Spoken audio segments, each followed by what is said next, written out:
이사야 41장 8절부터 13절까지. 이사야 41장 8절부터 13절까지.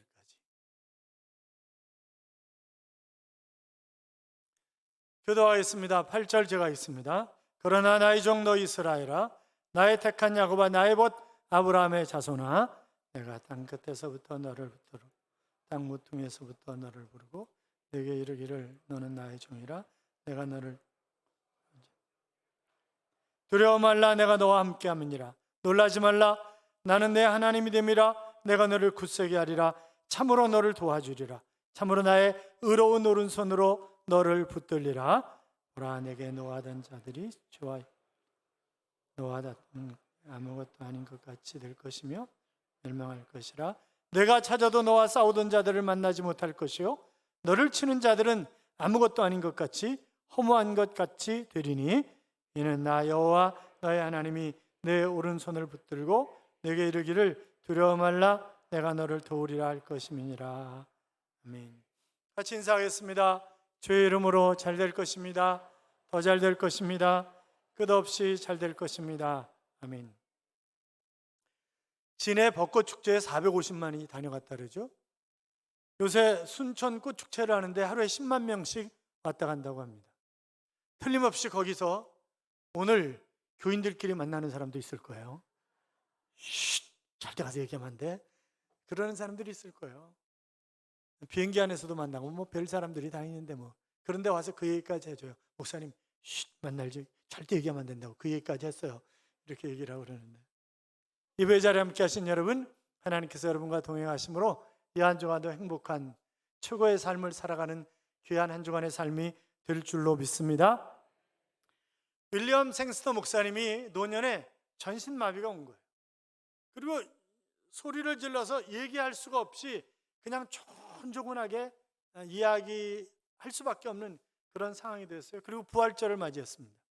딸에게 이렇게 얘기를 합니다. 사랑하는 딸아, 오늘이 부활절이구나.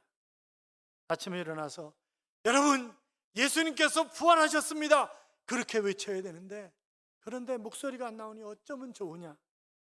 그런데 더 기가 막히는 사실은 말을 외칠 수 있는데 외치지 않는 사람들이 너무나 많다는 거야. 그게 너무나 기가 막혀. 그렇게 이야기를 하셨다고 하는데 여러분, 나의 모습은 혹시나 부활을 믿지 못하고 그래서 부활을 전하지 못하고 사는 그런 모습은 아닙니까?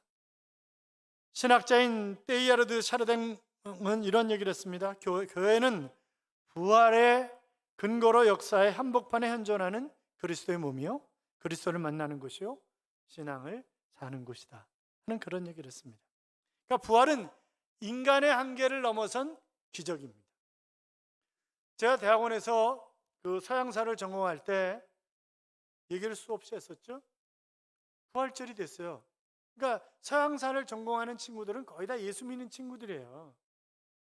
서양사를 전공하는 뭐라 하냐면 부활을 어떻게 믿어요? 이렇게 얘기를 하는 거예요. 이 인간들이 교회도 다니면서 부활을 어떻게 믿냐는 거예요. 그러니까 교수님 뭐라고 계시냐면 역사학자들이 부활이 가짜가 아닐까라고 하는 것을 밝혀내기 위해서 끊임없이 조사를 했는데 조사할수록 부활이 너무나 분명하기 때문에 더 이상 그런 얘기는 하지 않는다고 그렇게 얘기를 하시더라고요. 그분은 교회 안 다니시는 분이었어요. 여러분, 부활은 분명한 역사적 사실인 줄로 믿습니다. 부활하신 주님의 소식을 들으셨습니까? 그러면 마음의 기쁨이 넘쳐야 합니다. 부활의 주님을 만나셨습니까? 아름다운 덕을 선전하려 하심이라 그렇게 말씀하신 것처럼 부활하신 그 주님을 전하면서 살아야 하는 것입니다. 그 주님은 우리와 함께 하시는 하나님이십니다. 우리를 잘되게 하시는 그런 하나님이십니다. 우리가 지금까지 보았던 것처럼 바벨론 포로로 잡혀간 그런 유다의 백성들에게 이제 포로 생활을 끝내고 돌아올 것이다. 그리고 나라를 강건하게 만들어줄 것이다 하는 그런 약속을 하셨어요. 그런데 포로 생활이 길어지니까 믿지 못한다 그랬죠. 믿지 못해요. 여러분, 하나님이 하시는 말씀이야말로 우리가 꼭 붙들고 살아가야 되는데 그걸 믿지 못하는 거예요. 그 말씀이 우리의 안전망인데 말입니다. 저는 차는 좋은 차를 타야 된다 그렇게 생각하는 사람 가운데 한 사람입니다. 왜냐하면 생명과 직결되어 있는 것이기 때문에. 차를 타면 먼저 해야 되는 일이 있죠? 뭘 해야 됩니까? 안전벨트를 매야 합니다. 그렇잖아요. 안전벨트를 매야 돼요. 왜요? 부상을 당하는 또 사망하는 확률이 훨씬 더 줄어들기 때문에 우리가 안전벨트를 매야 되는 것처럼 우리가 인생을 살아가는 데 있어서 인생의 안전망, 인생의 안전벨트가 있습니다. 그것이 뭘까요? 그것은 첫째로 같이 따라요. 말씀과 기도가 안전벨트다. 말씀과 기도가 안전벨트다. 자, 10절 봐요. 10절 같이 읽겠습니다. 두려워 말라, 내가 너와 함께 함이니라. 놀라지 말라, 나는 내 하나님이 됨이니라. 내가 너를 굳세게 하리라. 참으로 너를 도와주리라. 참으로 나의 의로운 오른손으로 너를 붙들리라. 아멘. 믿으십니까? 그렇습니다. 하나님은 그런 분이십니다. 나사다 미츠로라고 하는 사람이 세상 온갖 불행이 어떻게 나만 쫓아다니는 것 같다, 그런 생각이 드는 거예요. 여러분, 그런 생각이 들 때가 없으셨어요? 아니, 저 인간은 학교 다닐 때도 공부도 지지리 못했는데 시집 잘 가가지고 말이야, 응? 그런 생각이 안 드시나요? 아니, 저거는 그렇게 공부를 못했는데 자식은 어떻게 스카이 대학 들어갔대? 뭐 그런 생각은 또 안 드세요? 아, 이 친구가 온갖 불행이 자기만 따라다니는 것 같은 거예요. 그러니까 집에서 청소도 안 하는 거예요. 아무것도 안 하는 거예요. 그리고 바깥에 나오지도 않는 거죠. 살기가 싫은 거예요. 자살 충동이 자꾸 일어나는 거예요. 그런데 어느 날 자기 친구가 찾아와가지고 방 청소를 깨끗하게 해주는 거예요. 창문을 열어놓고 방 청소를 깨끗하게 해주고 정돈도 다 해주고 나니까 들어오는 바람이 마치 희망을 자기에게 안겨주는 그런 바람같이 느껴지더라는 거예요. 그러면서 번쩍이는 아이디어가 떠오르는데, 청소업체를 운영하면, 그래가지고 이 사람이 청소 사업을 시작한 거예요. 그가 대박을 터뜨려가지고 꿈을 이루는 청소력이라고 하는 그런 책을 썼고, 일본에서 가장 최고의 성공학 강사가 되었습니다. 여러분, 친구의 도움으로 밑바닥 삶에서 인생 역전을 경험했는데, 친구와 비교할 수 없는 만왕의 왕이시고 만주의 주이신 하나님이 나의 도움이 되신다고 한다면 그 어떤 것인들 못 이루겠으며 그 무엇이 두렵겠냐고요. 그렇잖아요? 자, 14절 봐요. 14절 같이 읽어요. 버러지 같은 너 야곱아, 너의 이스라엘 사람들아, 두려워하지 말라. 나 여호와가 말하노라. 내가 너를 도울 것이라. 내 구속자는 이스라엘의 거룩한 이니라. 여러분, 도움은 천지를 지으신 하나님께로부터 오는 것입니다. 그분이 나를 도와주시는 것입니다. 내가 어떻게 몸부림치는 게 아니라 그분이 나를 도와주시면 되는 거잖아요. 과거에도 현재에도 미래에도 그분은 나를 도우실 것입니다. 그 국무총리를 지낸 이영덕 총리가 기억나십니까? 그 대신감리교회 장로님이셨어요. 그분이 총리 끝난 다음에 전국의 각기 증능단체 단체장들을 모았습니다. 그래서 사립학교 교장연합회 총회장, 이게 각기 이제 그런 회장들을 전부 다 모았어요. 그리고 저도 초대를 했습니다. 제가 갔어요. 그랬더니 모아놓고 뭐라 하냐면, 유 목사님, 제가 이해가 안 되시죠? 저는요, 이북에서도 살았고요, 6.25도 경험했고요. 그렇기 때문에 나라를 위해서 이걸 하지 않으면 안 돼요. 빨갛게 물들어가는 나라를 그냥 두고 볼 수는 없어요. 그렇게 얘기하셨던 그런 기억이 아직도 귓전을 때립니다만, 이분이 그런 얘기를 하세요. 남북 정상회담을 앞두고 3일 동안 몸무게가 3kg나 줄었다는 거예요. 자기가 장로인데도 새벽기도 제대로 못 나가서 너무나 죄송하게 생각하는데, 그런데 기도를 해야 되겠다는 거예요. 그래서 새벽에 나와서 매달리는 거죠. 하나님, 이 회담이 잘 이루어지게 해달라고 한곡하게 기도하는데 너무 죄송하더라는 거예요. 왜냐하면 새벽기도 장로면서도 뺀질거리고 안 나오다가 이거 이루어달라고 기도하러 나오니까 그래도 그거라도 나오는 게 어디예요, 그죠? 그래가지고 이제 기도를 했는데 마음에 평안함이 오더라는 거예요. 그래서 출발하는 날 목사님에게 기도를 받고 출발을 했답니다. 나중에 자기가 텔레비전에 이제 그 뉴스가 나오는데, 자기는 긴장하는 것 같았는데 여유를 가지고 큰한 웃음으로 회담을 하고 있더라는 거예요. 6시간 회담을 했는데 1시간 남짓, 1시간이 흘러가는 것처럼 느낄 정도로 그렇게 평안함이 그에게 있었다는 것입니다. 그러면서 성령 하나님이 도와주시지 않았으면 어떻게 그것이 가능했겠어요? 이제 그런 얘기를 하시는 거예요. 마태복음 10장 29절 이하에 보면 참새 2마리가 한 아사리온에 팔리지 않느냐? 그러나 너희 아버지께서 허락하지 아니하시면 그 하나도 땅에 떨어지지 아니하리라. 너희에게는 머리털까지 다 세신바 되었나니 두려워하지 말라. 너희는 많은 참새보다 귀하니라. 그랬습니다. 하나님이 우리를 세상에 하나밖에 없는 정말 귀한 존재로 만드신 거예요. 쌍둥이도 다 달라요. 그렇잖아요. 하나님 나를 귀하게 하나님의 형상대로 만드셨단 말이에요. 그 하나님이 결단코 우리를 버리지 않습니다. 이사야 46장 3절 이하에 보면 야곱의 집이여 이스라엘 집에 남는 모든 자여 내게 들을지어다. 배에서 태어남으로부터 내게 안겼고 태에서 남으로부터 내게 업힌 너희여 너희가 노년에 이르기까지 내가 그리하겠고 백발이 되기까지 내가 너희를 품에 안을 것이라. 내가 지었은즉 내가 업을 것이요 내가 품고 구하여 내리라. 아멘. 여러분, 하나님은 끝까지 내가 죽을 때까지, 아니 죽음 이후에 영원토록 나를 책임지시는 하나님이십니다. 같이 따라요. 하나님은 끝까지 나를 책임지신다. 하나님은 끝까지 나를 책임지신다. 믿으십니까? 믿으면 크게 아멘. 아멘. 그렇습니다. 그분은 너를 지키시는 자라, 그렇게 말씀하셨습니다.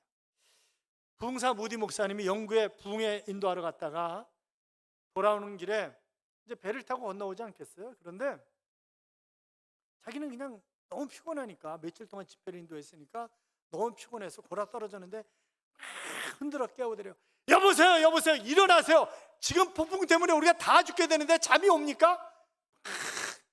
왜 이렇게 들어와? 배가 뒤집혀지게 생겼다니까요. 그러니까 무디 목사님이 하는 얘기가 걱정하지 마세요. 죽으면 천국 가는 거고 살면 미국에 도착하는 거잖아요. 그런데 뭘 걱정을 하세요? 그렇게 얘기를 하더라는 거죠. 여러분, 우리가 그 정도의 신앙은 가지고 있어야 되는 거잖아요. 내가 죽어도 영원한 천국이 나를 보장하고 있고 살아도 하나님이 나를 점점 더 잘되게 하실 것이고, 그래서 우리가 이제 성경 말씀, 기도 이런 것이 삶의 가장 안전한 안전벨트인데, 그래서 말씀을 많이 묵상하고 그 말씀을 붙잡고 기도하는 것이 최고의 기도예요. 가장 빨리 응답받는 말씀과 기도를 삶의 안전벨트로 삼으시기 바랍니다. 뿐만이 아니라 끝까지 참는 거예요. 끝까지. 그래서 같이 인내가 안전벨트다. 인내가 안전벨트다.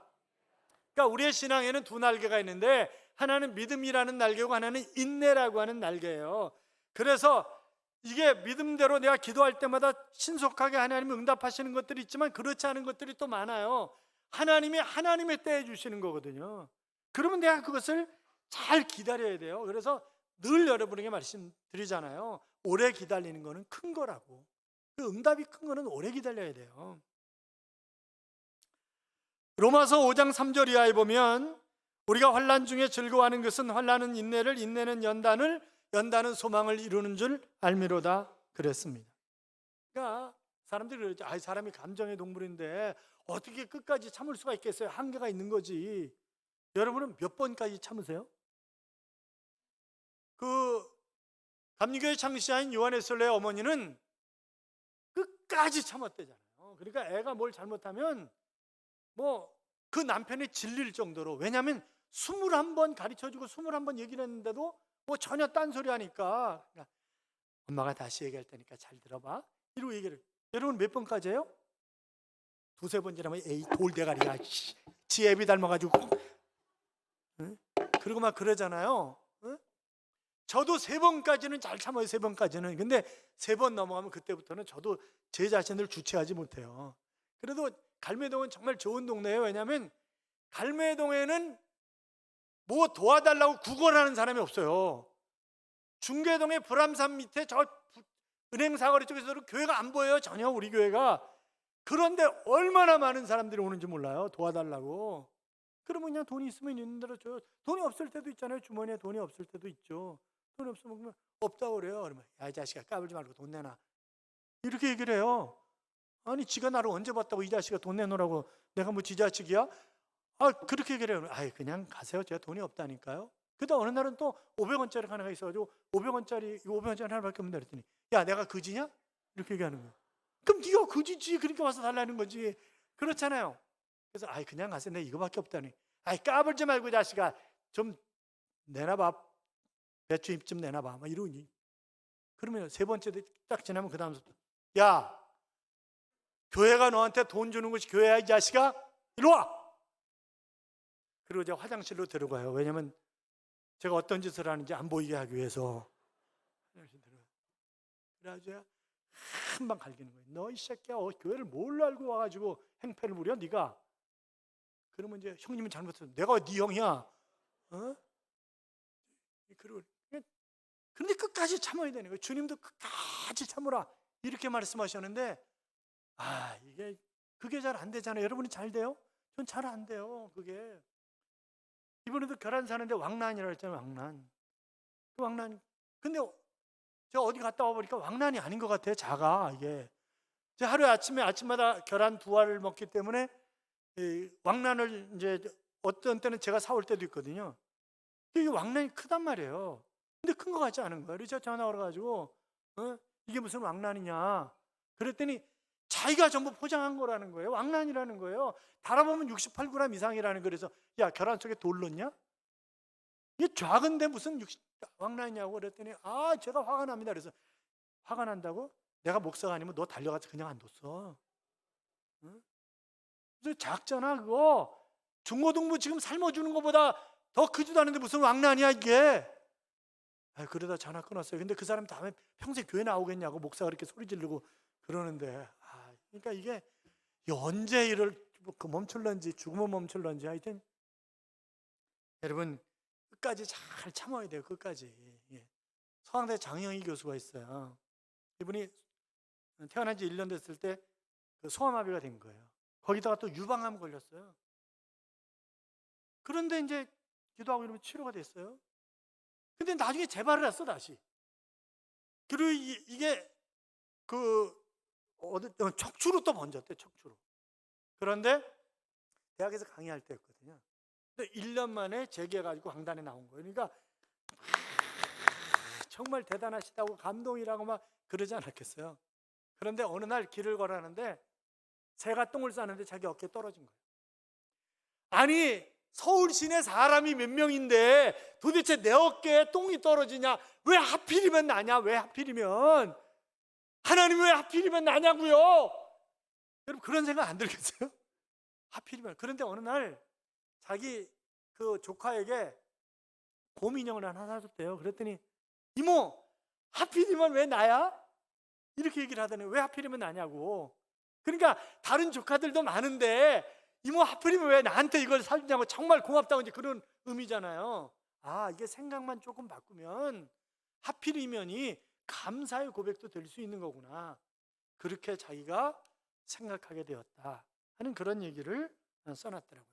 야고보서 1장 4절에 보면 인내를 온전히 이루라. 이는 너희로 온전하고 구비하여 조금도 부족함이 없게 하려 함이니라. 여러분 잘 참으시기 바랍니다. 그게 내 인생의 안전벨트가 돼주는 거예요. 또 한 가지는 내가 내 자리를 잘 지키는 게 안전벨트야. 군인은 군인의 자리가 있잖아요. 정치인은 정치인의 자리가 있어요. 사업가는 사업가의 자리가 있다고. 목사는 목사의 자리가 있는 거예요. 그렇잖아요. 그러니까 자기 자리를 잘 지켜야 그게 복된 삶이고 그것이 행복으로 이끌어가는 것이고 그것이 다른 사람이 불편하지 않는 그런 삶이에요. 그러니까 자기 자리를 이탈하는 데서부터 비극은 오기 시작하는 것 아니겠어요? 다윗이 시편 27편에서 이런 간증을 합니다. 여호와는 나의 빛이요 나의 구원이시니 내가 누구를 두려워하리요. 여호와는 내 생명의 능력이시니 내가 누구를 무서워하리요. 나의 대적 나의 원수된 행악자가 내 살을 먹으려고 내게로 달려왔다가 실족하여 넘어졌도다. 내가 내 자리를 지키고 있으니까 그 어떤 대적인 나에게 와서 엉기고 비비고 그런다 할지라도 그들이 다 넘어진다. 오늘 본문에도 보면 나를 치러 왔지만 그들이 아무것도 아닌 것들이 되더라. 왜? 내가 내 자리를 잘 지키고 있으니까. 사랑하는 여러분, 우리가 자리를 잘 지키면 하나님이 그 자리를 복된 자리가 되게 하실 줄로 믿습니다. 사랑하는 성도 여러분, 이 세상은 점점 더 악해져 갈 것입니다. 사람들은 점점 더 두려워하면서 살아갈 것입니다. 그러나 우리에게는 안전벨트가 있습니다. 삶의 안전벨트. 바로 말씀과 기도입니다. 끝까지 주님의 말씀을 따라 잘 참는 것입니다. 그리고 하나님이 나에게 주어 주신 그런 자리, 그것이 주부의 자리이건, 그것이 목사의 자리이건, 그것이 장로의 자리이건, 그것이 성가대의 자리이건, 그것이 구의원의 자리이건, 그것이 도의원의 자리이건, 그것이 대통령의 자리이건, 어떤 자리이건 내 자리를 잘 지키는 거예요. 그랬을 때 우리가 행복한 삶, 평안이 넘실거리는, 주님이 이 땅에 오신 이유가 나에게 평안을 주기 위해서 오셨다고 그랬잖아요. 그러니까 그렇게 사셔서 평안함이 넘치는 그런 삶을 살아가는 하나님의 자녀들이 되시기를 주님의 이름으로 축원합니다. 기도하겠습니다. 우리가 잡심해서 안전벨트 잘 매고 평안함을 누리며 살아가는 삶이 우리의 삶이 될 수 있도록 같이 기도할까요? 살아계신 하나님 아버지 감사합니다. 하나님